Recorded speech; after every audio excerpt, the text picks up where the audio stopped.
Fala pessoal. Bom, sobre a questão de mumificação que foi perguntado também, já vou aproveitando e de novo, não sou dono da verdade, né? Então se for um pouco contra o que alguém aprendeu, é só a minha forma de ver e de buscar essa informação. Bom, sobre mumificação. Primeiro, essas múmias que as pessoas conhecem, que são mais da época do Egito, tudo, não tem alma, não tem nada ali dentro, é só a carcaça que ficou conservada ali através da forma de mumificação que eles usam. E aí vocês vão pesquisar como é que isso funciona, né? Eles dissecam, enfim, tem uma forma de mumificar o cadáver ali. Por quê? Porque eles acreditavam que a pessoa poderia atravessar a morte e com aquelas relíquias, objetos sagrados, tudo, ela seria consagrada do outro lado também. E teria exércitos, teria muita riqueza equivalente aqui da Terra. Óbvio que isso não existe. Isso não acontece. Porque a pessoa foi rica aqui na Terra, ela vai ter algum favorecimento espiritual. Isso é imbecilidade. E se alguém fala isso para alguém, não tem o mínimo conhecimento da parte espiritual. Desculpa falar dessa forma, mas é uma verdade, né? Essas pessoas tentam convencer as outras de que tendo dinheiro aqui vai ter alguma coisa lá, vai se decepcionar profundamente. Toda a parte espiritual vai por ressonância, é por virtude, é por quem realmente a pessoa é, sem máscara. Não adianta achar ou falar alguma coisa, tem que ser. E aí é o que conecta realmente a gente à espiritualidade. Mas em relação à mumificação, isso vem de épocas mais remotas. Então, por exemplo, quando a gente vai estudar ou praticar certas linhagens antigas, falavam-se de imortalidade. Isso em alquimia interna de qualquer linhagem antiga, tá? Não importa o nome religioso que foi dado para essas traduções depois disso.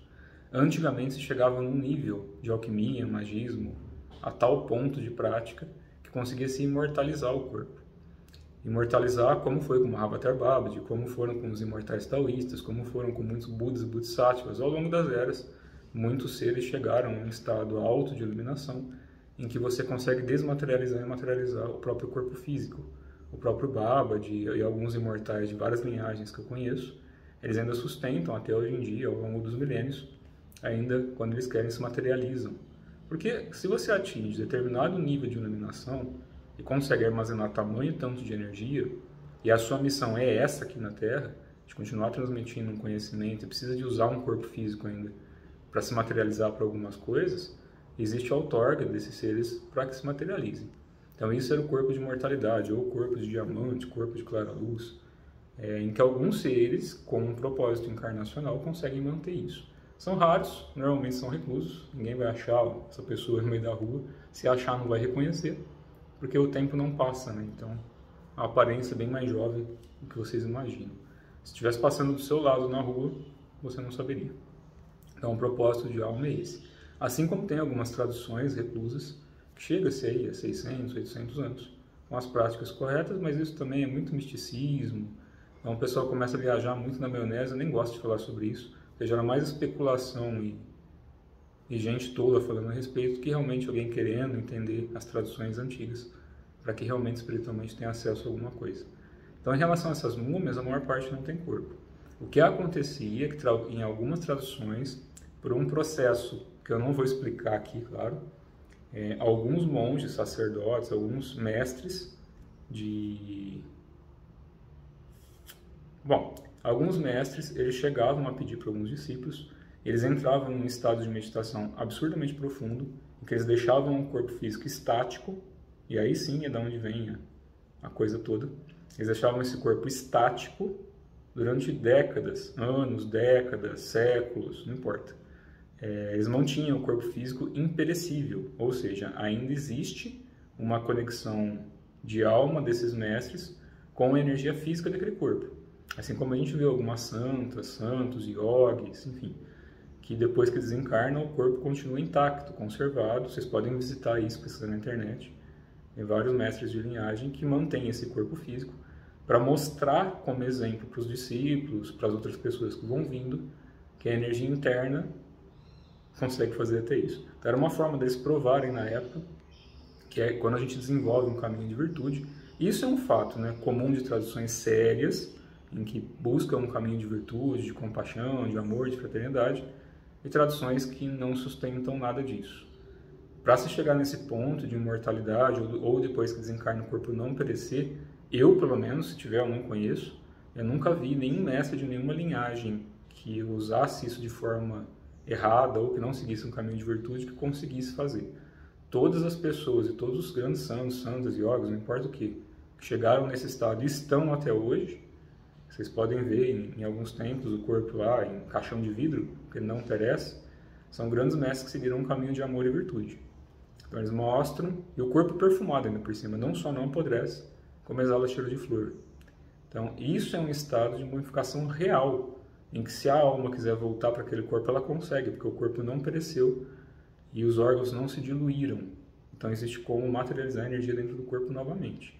E isso são pontualidades em que antigamente alguns mestres, por um motivo muito específico, que não é aberto fora de linhagem, por um motivo muito específico, entravam em estado alterado de consciência durante muito tempo e ficavam muito tempo fora daquele corpo físico. Então o corpo físico que ficava ali, em algumas situações podia ser comido por animais, podia ser morto por outra pessoa. Então eles escondiam, iam para dentro de caverna e punham discípulos para proteger. Iam para templos, enfim, para os lugares devidos, ou para as câmaras lá da época do Egito, quando ainda existia isso de forma correta. Eles se enclausuravam para poder entrar em estados alterados de consciência para acessar outros planos e continuar se desenvolvendo fora do corpo físico e de acordo com a necessidade deles, né? Ou com a missão que eles tinham na época. E depois de um tempo voltavam para o corpo físico, então eles entravam em estado projetivo, mas não era só astral, era um outro estado, um estado de não forma. Eles permaneciam, os discípulos continuavam cuidando deles, e depois de um tempo eles voltavam para aquele corpo, se necessário, ou dissolviam tudo, que é quando eles atravessavam os portais, rompiam o laço com o corpo, e o corpo entrava naturalmente em decomposição. Ou, em algumas situações, em estado de mumificação eterna, em que a alma se desliga, mas o corpo continua ali ressecado, como se fosse uma uva passa.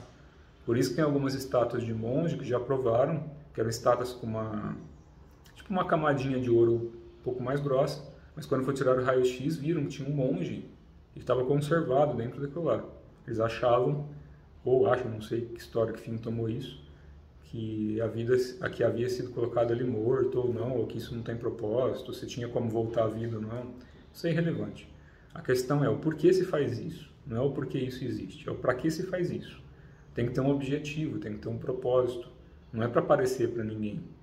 Tanto é que normalmente não se explica muito essas coisas por motivos óbvios. As pessoas são tolas, infantis demais, e querem tentar ou dar risada disso, porque não conseguem entender ou acreditar que algo assim exista, porque não saiu na mídia, né? Um dia que sair na TV, talvez alguém acredite, mas enquanto não sai na mídia, quem vai ter acesso a começar a praticar essas coisas é quem realmente se desenvolver em alto nível.